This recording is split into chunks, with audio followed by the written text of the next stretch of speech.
Hello, hello, hello, Reza. How are you? I'm good, Shay. How are you doing? I am doing very well today, and I am as excited as we always are when we have guests. Yes. Yes, we have a special guest today, Chris Tamjidi. Chris is a very old friend of mine from when I was in graduate school. We were roommates, very, very close friends even after that. Chris has written a book about resilient cultures in organizations, and we're going to apply that through the lens of a city and community. So I'm very excited about him talking about that with us. But before we do, Shay, let's introduce our listeners to Future Forward, and then we'll give chance to Chris to introduce himself. Yes, welcome to our old listeners. Thanks for coming back. We love that you always do. And to our new listeners, we're excited to have you on with us today. Future Forward is a conversation Reza and I had been having for years consistently around the topic of cities, resilient cities, what makes a city, and what are the historical threads we can pull from the past into how the city as the system is operating today, and what recommendations, what strategic foresights can we share to help us build thriving cities, sustainable cities, thriving communities. And we're just excited when we can bring experts on to help us frame the conversation even more deeply than we believe we do every week. So this one should be a really good one today. Yeah. And, as we always tell our listeners, we're not the experts. We always approach this from a place of curiosity. And so Chris is an expert on this, has done a lot of research. And so we're really curious to understand these facts, this research on resilience. So Chris, first introduce yourself and then tell us a little bit about your book, and then we can sort of jump in. Super. So really nice to be here. It's nice to make this connection around topics which are important to all of us. So my name is Chris, and I think in terms of background, there's a few pieces that maybe are relevant. So I studied physics first, and that has stayed with me in some sense. I tend to like to understand causality at a deep level. And then I did an MBA, Reza, where you and I met each other. And following that, I worked as a consultant for the Boston Consulting Group for 7 years. So again, that was a part of my life where I was, really trying to understand things, to try to, especially in complex systems, understand deeper causalities. And then actually I stepped out completely. And for 7 years, I ran a network of meditation centers full time. And so that was really looking at mind-body connection, practicing a lot. I did a lot of retreats during that time. I must have spent maybe almost a year in retreat during that time. And then I, with Liane, my co-director and co-founder, we founded this company, Awareness. And we've really been working with companies actually and trying to bring together, I think, a deeper understanding of the human nature, how do humans function, and the realities of organizational life. And I think that's really what brought us to this book. I think as a person who's scientifically inclined, I found a lot of the explanations and a lot of the discussion around topics such as well-being and resilience very poorly founded in science and in terms of causality, that they're predictive. And so it was really something that was, I guess, it kind of nagged at me for a long time. And we have a very good research team. So we were really trying to puzzle that out and begin to work with people to not only build individual resilience, but build shared resilience in large organizations. And I think that view of looking from the I to we was a crucial piece, actually, in understanding how do you actually bring resilience to a system. And I think so the book is very much about, you could say, understanding resilience, both a different point of view of resilience, perhaps than one which has existed out there. I think it's probably closer to, I guess, how you would think of resilience at the city level than how most organizations think about resilience. And above all, and I think that this will be an interesting conversation to explore today, above all, the human side of resilience. So we're less into the system side of resilience or the, operational downtime side of resilience, but fundamentally about actually how do you build resilient skills in people and how do you spread that into a large population? So that's what the book is about. It's based upon our work. We hold the resilience contract, co-holders of the resilience contract for the European Union. So that's for all 51 institutions of the European Commission, Parliament, and so on. And we work with a lot of companies, including, I don't know, HSBC, Bosch, Audi, you about these topics. So we have a lot of experimentation ground where we test stuff out and see what outcomes we come to. So that's a little bit the background. That's what we summarized in the book. And, over to you. Yeah. I really enjoyed the book, and I love how you describe the human part of resilience being a critical factor and understanding the causality of that. And we are also thinking about systems in terms of cities and communities. And so I wanted to touch on, how might we apply resilience to a community level? You talked about it at an organizational level or an individual level. Like, what does a resilient community look like, and what practices should apply to that community level? Yeah, I mean, I think what we found, at the individual and at the organizational level, that again, you have to kind of, I think, start at a fundamental level. What does resilience mean at the biological level? And for us, resilience really is this natural situation that we have different states. Do you know what I mean? We have different states. Sometimes I'm very, full of energy, and sometimes I have no energy. Sometimes I'm very positive about something, and sometimes, I'm in a negative state. Okay, so that's really the starting point for us. And as a physicist, for me, this was, that's the nerd in me. Like, okay, there are states which are high energy cost states, so high energy. And then there's, some of those states have a high expectation of reward and a low expectation of reward. Okay, so this is a fundamental principle in metabolism. If you look at metabolism, human metabolism. So based on that, we understand resilience as the ability of a human to vary their states appropriately between these different extremes of, recovery. We talk about, regeneration. We talk about growth. We talk about stressed or performing state, and we talk about, letting go. And I think that applies actually to groups of people. That applies to communities of people too. And actually, it's a very, very simple, applicable model for any organism, large or small, from fundamentally understanding the metabolism of it.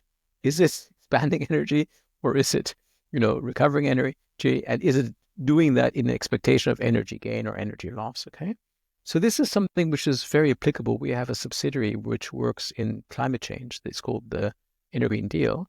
And essentially you see that actually it's very applicable as well in the topic of sustainability, that actually the human system tends to consume too much energy compared to, what it regenerates. And so I think that that's a way of thinking about resilience as not endurance, not maintaining operations in crisis, but actually this ability to vary states between states that are, kind of high cost states, or between growing states, regenerating states, and also states of letting go and actually kind of, giving up things. So I think that's something we can apply to communities, that essentially any healthy community, any healthy society has to keep going through different states. It's natural.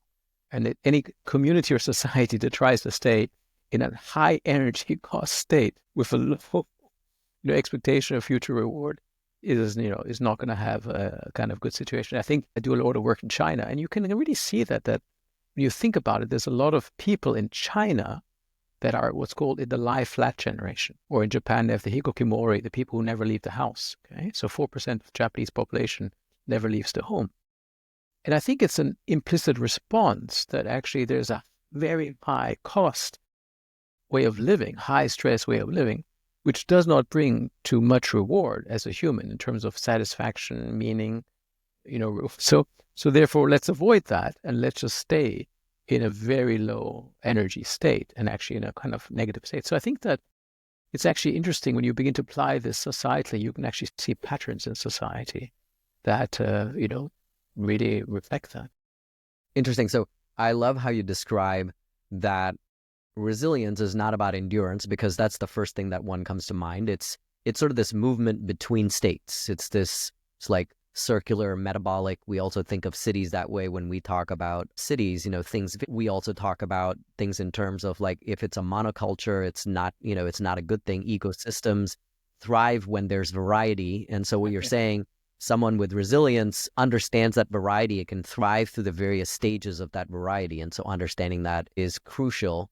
And what you're also saying is that sort of at a community level or society level, understanding that, those states and how you go through them helps you determine how to whatever shape or design what that community is. You give examples of like China or Japan, where there's a high cost to interacting in society just because, I don't know what it is, the crowds, the stress or what have you, to where the reward is low. And so you're not going to interact and you're losing out on that 4% of the population that's not interacting with the rest of society. So as an individual in a community, maybe I'd take this down to an individual level before we sort of go back to the community level. What are you doing to show up well in your community? Like, how do you, because I believe as an individual, you can cause change in your community. What is a good way to show up in your community to create that thriving state? Yeah, so we found, again, and this is, again, I think very useful. There's different ways that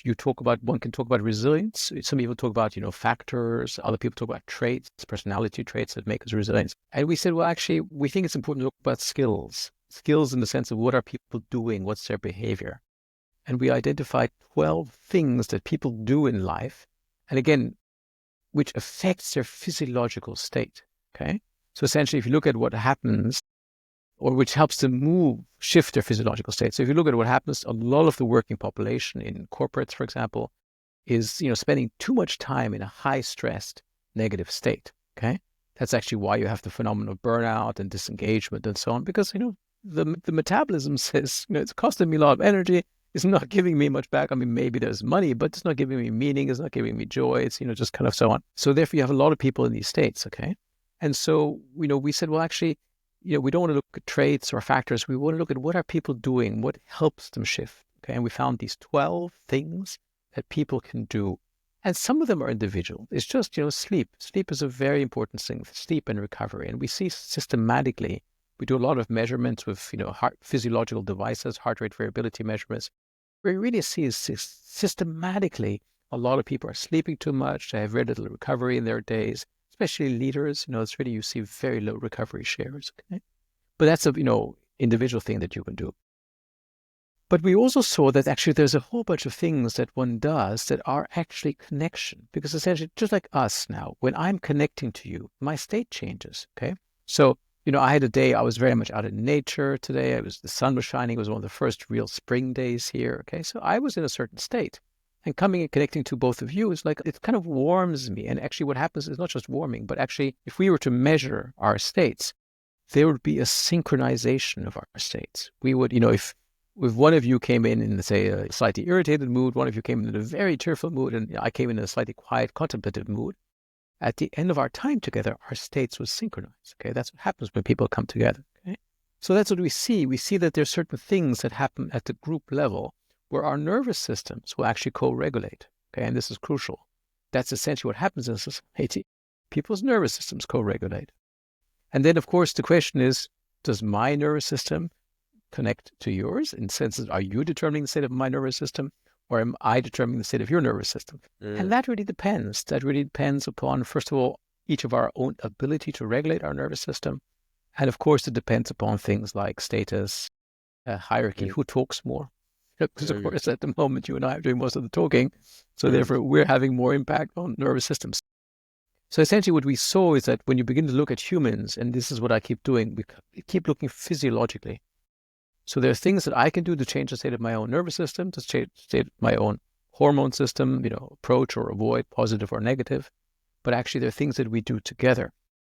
And when you look at that at the level of, being a citizen, actually we see that social connection is a strong predictor of people's resilience. We know from numerous studies, especially the long-term happiness study that was done by Harvard, that it's one of the biggest predictors actually of longevity and of happiness.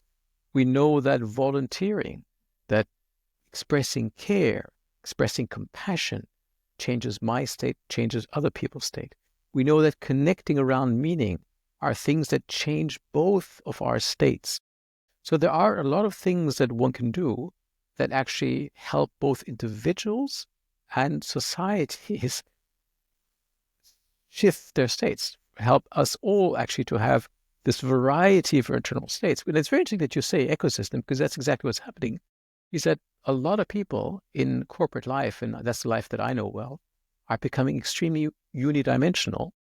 And that's also actually being mirrored by the ecosystem in their, in their intestines, that actually there's an interesting shift to their, intestinal, biology that is also becoming actually more one-dimensional. So these are interesting things, that there's this deep interconnection between this kind of, singular, self-focused, unidimensional, unhealthy state, and that kind of repeats itself at the level of the individual, at the level of a community, at the level of society. So all of these things that we do together, where we connect, where we positively regulate each other's nervous systems and their outlooks, contributes actually to variety and to therefore also healthy, flourishing systems. Fascinating. I love that you describe how physically, when we connect, we actually affect one another, and that you're taking it down to that human connection level, because we talk about this often on Future Forward. Like, we talk about a lot of things that would improve the system of a city, but we always come back to, like, how is that affecting the community, and how is that making the community better? And so I love how you describe sort of it at that connection level where we can actually affect one another. And there are a lot of factors that affect that, and how it sort of manifests itself in these systems like organizations or communities and cities. That's fantastic. And I've been asking all the questions, and I know that Seyi had a few as well. So I want him to sort of pull some threads that he's heard here too. Yeah, no, fascinating stuff, Chris. Thanks so much for sharing. Two, what I think are relatively quick questions. The first one, how has resilience at a corporate, but maybe you can also go to the individual level, how do you, from your research, how do you see it's changed over time? As in, are we more or less resilient before? Maybe that's than we were before is maybe the better way to ask the question. That's the first one. And then the second one goes back to the system comment we were making before the beginning of the call. How is it that companies, it's in systems thinking, companies die but cities don't, is a phrase that has come up a fair bit. So what's your take on that? Is there something companies need to borrow from cities, or communities need to borrow from companies, that can improve resilience across both? Yeah, so I think first of all, question is interesting. Are we getting more or less resilient? No, I certainly can't answer that question definitely. I would have an instinct where the data is pointing, and I'm sorry to say that the data is pointing that we are getting less resilient. Okay? Because if you look at what are the causes, behavioral causes of resilience, if you say, like I said, we've done quite a lot of research on this, 12 things that people do. Rest and recovery is one. Healthy nutrition is another one. Movement and exercise is another one. But also actually conscious breathing. One can regulate one's state very powerfully by how one breathes. Interoceptive awareness, one's own awareness of one's internal state is one. Attention regulation is a method. Some people regulate their state by attention. They just focus on something else. It's a valid method of regulation. If you look at the data for each of those methods of regulation, there is data generally available. Okay, so if you look at rest and recovery, if people are sleeping less, especially in Asia, they're sleeping about an hour less now than they were, 10, 15 years ago. Okay, so sleep in general is just people are struggling with. If you're looking at movement, that's kind of staying stable. The data from the US, for example, from the health and safety kind of point of view, says basically people are not really changing. There's a 30% of the population that is not moving very much. Same as you look at physical, nutrition. The obesity is growing. That is actually declining in the sense of, are we doing that healthily? Okay. So if you go through all of those, if you look at attention regulation, people are getting poorer at attention regulation. If you look at emotion regulation, people are becoming more negative. Global data is showing that we're becoming more negative. So therefore, if you just, without looking at outcomes, but you just look at what are the factors that contribute to resilience, you can predict actually that some countries are going to be becoming less resilient. And less resilient means that more people will get stuck in a stressed state, in an unhealthy state, or in a very negative state, and will have difficulty moving. And I think that's what we see societally in many societies, whether it's in, what's going on perhaps in North America at the moment, when you follow what's going on in other countries. It's really, honestly, and I work a lot in politics, I work a lot with parliaments, one summary you would say of politics, why is politics so crappy? Because it's a lot of stressed people who are not able to regulate their state. I mean, that's really what's happening. Do you know what I mean? You can watch them and you go like, okay, you're a whole bunch of stressed individuals and you don't know how to regulate your state, do you know? Yeah. So I think that, like I said, I have no definite data on whether people are becoming less resilient or not, but certainly the circumstantial evidence would suggest that actually people are becoming less resilient. And if you look at kind of the data that is available, yes, they are becoming more negative. They are becoming more stressed on average, you see? So all of those point to the fact that this would confirm the fact that people on average are becoming more resilient, which would mean that it's harder for people to adapt. And I think a company is a much more of a monoculture than a city is. If, a company depends upon its livelihood on products, and, innovation. And in terms of culturally, they tend to be more, uniform than cities are. So I think, why can a company die? Why does a city not die? Well, because, a company exists in a market and the market can significantly change. So therefore companies can die. But I think it's also, this interesting thing, which is actually what modern strategic thinkers are saying, that actually companies can only succeed in the long run if they serve a purpose in their ecosystem. Okay. And that is true. That, it's very interesting that you see this, like the Boston Consultings and the McKinseys of this world saying this, writing this now, that actually you need to understand the ecosystem point of view and companies need to contribute to the ecosystem they're in. So, yeah, and I think that that's another reason why, perhaps why companies do tend to fail much more than cities do, because companies are fundamentally egocentric to some degree. You see, they are, in the end, trying to get more resources for themselves, okay? Not necessarily the case for a city. A city is not by its nature designed that way. So I think that certainly if you were to look at what will make a company survive, certainly that it has a niche in the ecosystem and it is serving its ecosystem well, then it will have a much higher likelihood of surviving. And that's what you see in cities that flourish, that basically they're serving the people who want to live in them and they're helping those people flourish. Mm-hmm. Mm-hmm. Thanks for sharing that. Very fascinating. Yeah. I think the points around what the purpose of a company is and what the purpose of a city is, there's a contrast there. And cities aren't necessarily created with, like a purposeful thing to grow in a particular market in mind. They're formed for people to live in. And so it's a different kind of system. With that in mind, we have our 21 laws of cities, and I picked 3 of them that point to ways that cities can, improve this resilience type culture. So I'm gonna touch on those 3, and then I would love your commentary on them about like why you think they're good for resilience within cities. So the first one is public spaces foster social cohesion, and we say accessible, well-designed public spaces are essential for fostering community interaction, civic engagement, and social cohesion in cities. So that's the first one. The second one is urban greening enhances resilience. Increasing green spaces, urban vegetation improves environmental quality, residents' well-being, and cities' resilience to climate change. And then the third one is participatory governance leads to better community outcomes.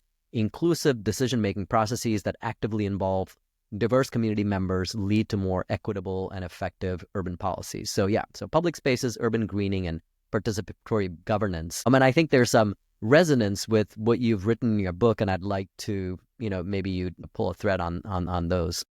Yeah, and I think maybe just start with the cities in general. I mean, I think, those cities that were designed unipurpose, most of them have failed. All of those new capital cities that were put somewhere, do you know what I mean? Because they had no organic, multi-purpose, multicellular life, But I mean, coming to your points, I mean, I think one of the quickest ways of answering that is actually, there's a fantastic video you can see on YouTube, which is called 7 Ways to Make Sure You're Miserable. It's a good video, actually. It's very good because it's really, and it basically says, stay inside, a lot of screen time, have high unrealistic expectations, try to be right the whole time. It's kind of basically like this. It's really interesting because it actually describes the life of a troll, actually. I don't think it was intended to do that because it was written, this video was done, I don't know, 10 years ago. But when you listen to it, you kind of go, oh yeah, you're right. All of those things are fundamentally actually not healthy for us because we are social beings. We are social beings. If you look at the design of our bodies, our brain is made for movement. So, our brain, evolutionary, why do we have a brain? First, for movement, and second, for complex social interactions, okay? So if you're staying inside sedentary and you don't have, complex social interactions, if a screen is not a complex social interaction, or trying to be right is not a complex social interaction, then basically you're not fulfilling the purpose of what this biological thing is there for, So, yeah, I think absolutely. I think that one can, really look at cities like that. And in fact, look at cultures. If you look at all the cultures that have survived for a long time, they all have these mechanisms. They have particular diets. They have particular exports that they do. Do you see what I mean? They have particular, internal practices that they do. They have particular ways in which they emotionally reframe things. They have particular things that they come together to celebrate for. They have particular stories about their purpose and mission in life. You know what I mean? It's actually very interesting. You can actually map those 12 that we found and we found them, just again to explain, because each of them has an identifiable biophysiological correlate. Do you see what I mean? So when somebody does emotional regulation, we can actually see something going on in terms of their biophysical state. There's a shift, there's a change in their state. When somebody does attention regulation, there's actually a state. When somebody connects with somebody and has a nice, social time with somebody, there's a physiological change. And so it's interesting to see that what are the predictors of longevity and happiness? Well, there are things like social cohesion and movement, And so once you understand that, what are the biophysical, kind of things that change us to the positive, well, then you can look into the design of cultures, and you'll find that actually healthy cultures have all of these implicitly. Do you see what I mean? And I think in some sense, actually, when people are rebelling against a culture, and I say this from all points of view, there is a healthy instinct in it. Because instinctively their evolutionary programming, or whatever they say their programming is from, is saying, this is not healthy. This is not helping me flourish. They might not have the right consequence. You see, what's the right thing to do? But, I don't know the situation in the US as well as I know the situation in Germany. But, in Germany, there's a lot of cities in Eastern Germany that have seen a massive population decline in the last 30 years. House prices have plummeted. They don't see community growth. They don't see young people. So therefore, they think everything's dying, and therefore everything's terrible. And therefore, they're completely against everything, because from their point of view, see what I mean? They can feel that their community, their social, their community is not healthy. Do you see what I mean? So, I do think it's very important to, once you understand that, to acknowledge that when people feel something is fundamentally unhealthy, and there are many facets of modern life which are fundamentally unhealthy, do you see? Then they are instinctively going against that, because actually they're looking for health. And that's what I think is very important. And that's what cities are. In some sense, cities are the crucial piece. Do you see? Society is too complex and too large scale. But it's very interesting when you look at cities, you really have a sense of that they can impact a lot of things to the good. There's a lot of examples of cities that have made a big difference in terms of, as you say, quality of the greenery, the quality of the childcare and the education, quality of the sports facilities, the quality of the bike lanes and the walking paths. So if you go to certain cities, you immediately feel it. Wow, this is a nice place to live. I feel good here, So yeah, I think that there's a tremendous amount that can be done on the city level, because essentially what a city does, it hardwires actually certain behavior and actions. A city which has only suburbia and roads. I remember when I arrived in Austin, here I am as German. I opened the map and said, oh, okay, here I am. Here's downtown. I'm going to walk there. And I just started walking, and I didn't realize that there's no pavements. So I was like walking on the road, and the car's like, and I was like, but I'm trying to walk to downtown. And there was no bloody pavements at the time, So, that city was not, and actually one guy slowed down. And said, what are you doing? And I said, I'm trying to walk to downtown. And he says, you got feet, they're for pedals. For gas pedals, that's what his feet were for. I was like, okay. So anyways, you see, so a city can, further movement, bicycling, fresh air, contact of nature, social connection, cohesion. And I'm in the middle of the Cologne Carnival. So, Carnival's going on now. And Cologne Carnival is as crazy as Rio. Okay, there's 1.3 million people on the streets tomorrow.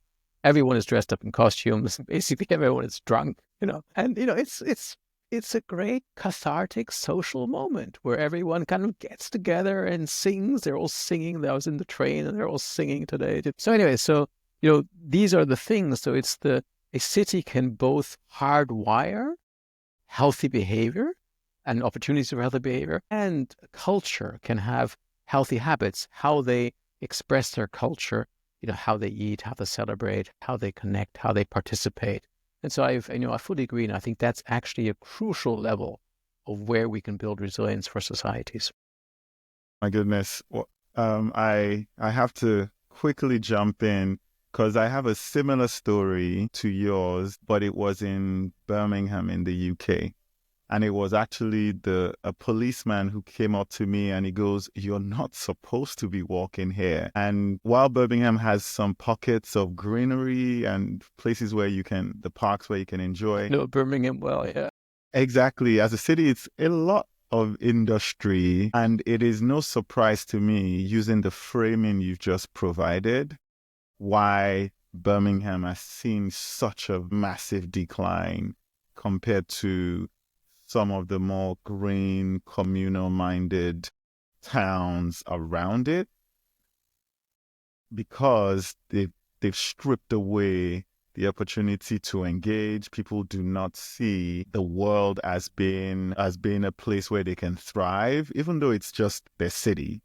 The world now feels locked in and closed, and consequently, the response to the world is a very negative and stressful one, honestly. Thank you for that framing.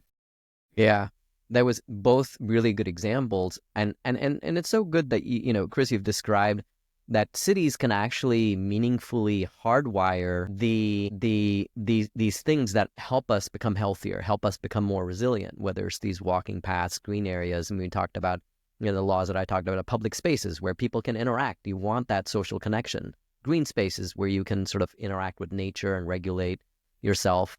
And then I also touched on participatory governance, giving everyone a chance to, be part of, the city thriving. So, I do remember you telling me that story soon after we met about you trying to walk. You were so confounded with Austin when you first got here. You were just like, what is this place? But fortunately, Austin has become slightly better. There we do have, greenery, we do have trails. The city has done a really good job with parks and libraries and things like that. But yes, for someone coming from a place in Europe where that is hardwired, you will be shocked by a city that doesn't have it, and then you're searching for it. So I love that, how we've come full circle from, talking about resilience at an individual level, what it does for you physiologically. We touched on how it fits into organizations. We touched about communities, and then we went all the way to cities and why cities are an important factor in creating resilience. So it feels like we've sort of covered all the topics. Before we close and go to mailbag, Chris, I want to give you a chance. Is there anything that you'd like to talk about that we haven't had a chance to touch on yet? And how can folks find you or help you? Because this has just been message. So much. This has been so good. Yeah, I mean, I think just again, because I'm a physicist at heart, I'm trying to be very realistic about these things. So it's also important to look at stress overload. Do you see? Because resilience is the ability to move under stress. But actually, you also have to look at stress overload. And sometimes you see that the stress overload is too high for people. And that's really what happens when you look at Birmingham, for example. Poverty essentially is a number of stress factors which actually breaks down people's resilient behavior. And so this is the situation which we have in many societies, that people are just too stressed actually to engage in good behaviors. Because what happens when you get stressed is you kind of habituate. You get stuck on ways of behavior and ways of seeing the world. And I think that this is a very important point, and we see this in companies, that we can do analysis to predict actually what percentage of the population is able to still learn resilience skills and what percentage isn't, because the stress overload is too high, okay? And I think and if they're not able to do it themselves, then they need outside help. And outside help is either, of course, an intervention, or it's also shared habits and rituals. And this is, again, an important point about cities, you see, that because we have, in an organization, if you think about how organizations solve the safety problem, there's been a massive decline in safety incidents. They've done it because of shared rituals. We have, certain colored codes and we walk on certain lines and we do certain safety checks every day where we come together and kind of be aware. And essentially, that's really shared habits that have shifted the topic of safety. And for the topic of resilience in organizations and for the topic of cities, we'll need to have a lot more of shared habits. Okay, so like Cologne is having a shared habit, which is a drunk orgy. Mm-hmm. But it is in some sense a healthy one, because after that it's like a month of fasting. And there's just this kind of like, very intense social time. Okay, so I think that this is something not to forget, is what are shared habits? Because individuals sometimes have difficulty getting out of habituated behavior. And you see that societally, that people are very stressed, therefore they get stuck in kind of this. And I think that, we're interested in fundamentally any realistic thinking about how structurally to anchor resilience in cultures. And that's what we work with organizations to actually design their culture. What are the shared habits that we want to anchor as a culture, as an organizational culture? Do we have, if you look at the stress overload of us as a company, do we have a high emotional stress load? Do we have a high fragmentation stress load? Do we have a high time pressure stress load? So to understand the different stressors people have, and then to figure out what are the shared habits we can anchor to make that, workable. So I think that that's kind of a very important part of the puzzle still, both for cities. How do we design shared habits and rituals as cities? And, they do, like a marathon is a shared habit. A marathon in the city is a shared habit, or walking or whatever else it is, Yeah. And I think for us, just in terms of, getting in contact with us over the website, awaris, awaris.com. We do, we work large scale. I'm happy to also, I'm very curious.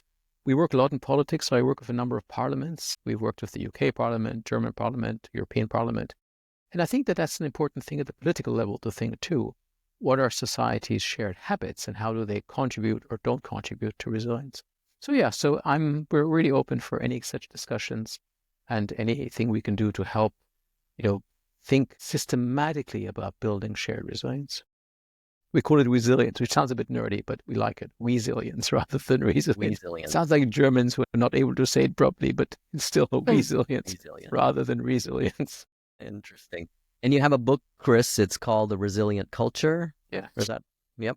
That's right. So we lay out this whole, one needs to rethink resilience. So we lay out this different view of resilience in there. We talk about the habits. We show which habits. It's very interesting. Different habits have different impact on different types of, outcomes.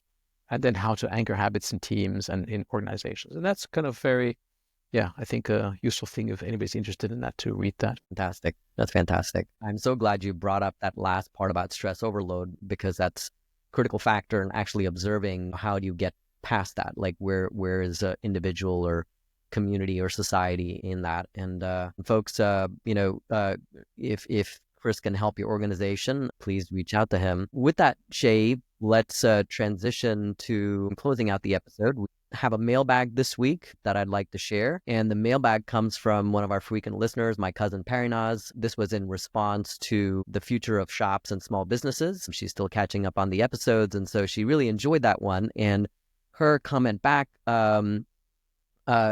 she said, it's interesting because you're talking about small shops.